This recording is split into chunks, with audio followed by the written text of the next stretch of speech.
কলকাতার এক পুরনো ট্রেন স্টেশন, শিয়ালদহ।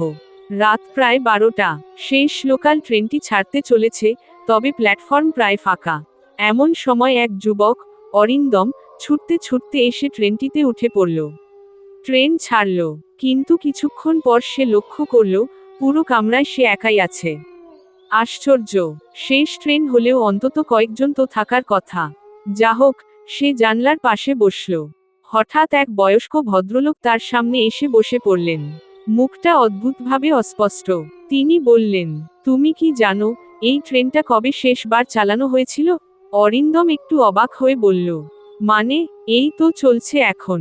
ভদ্রলোক মৃদু হেসে বললেন, এই ট্রেনটা আজ থেকে 10 বছর আগে একটা দুর্ঘটনায় মারা যায়। মানে, বন্ধ হয়ে যায়। আজ আবার সেই দিন। আজকের রাতেই সব যাত্রী মরে গিয়েছিল। অরিন্দম হঠাৎ অনুভব করল, সে যেন বসে নেই, ভেসে আছে। জানলার বাইরে তাকিয়ে সে দেখল, চারপাশে কুয়াশা আর কুয়াশা। প্ল্যাটফর্মগুলো অদৃশ্য হয়ে গেছে। ট্রেনটা যেন একটা ধোঁয়ায় ঢাকা সময়ের ফাঁদে চলেছে।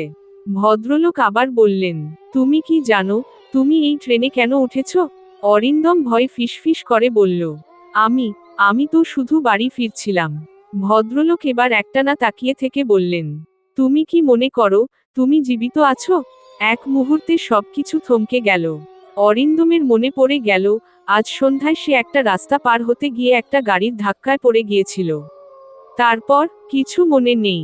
সে চিৎকার করে উঠল, না, আমি মরিনি। ভদ্রলোক শান্তভাবে বললেন, তবে এই ট্রেনে তুমি উঠলে কেন? জেড চিৎকার করে উঠল, সে ফিরে এসেছে। অরিন্দম বেঁচে গেছে।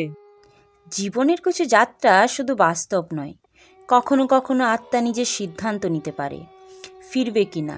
এই ট্রেন ছিল এক মধ্যবর্তী দুনিয়ার ট্রেন, আর অরবিন্দ ছিল শেষ মুহূর্তের যাত্রী। আপনাদের যদি গল্পটি ভালো লেগে থাকে তাহলে লাইক, কমেন্ট এবং শেয়ার করুন। আর আপনি যদি আমাদের চ্যানেলে নতুন হয়ে থাকেন তাহলে চ্যানেলটিকে অবশ্যই সাবস্ক্রাইব করে পাশের বেল আইকনটি ক্লিক করে আমাদের সাথে থাকুন।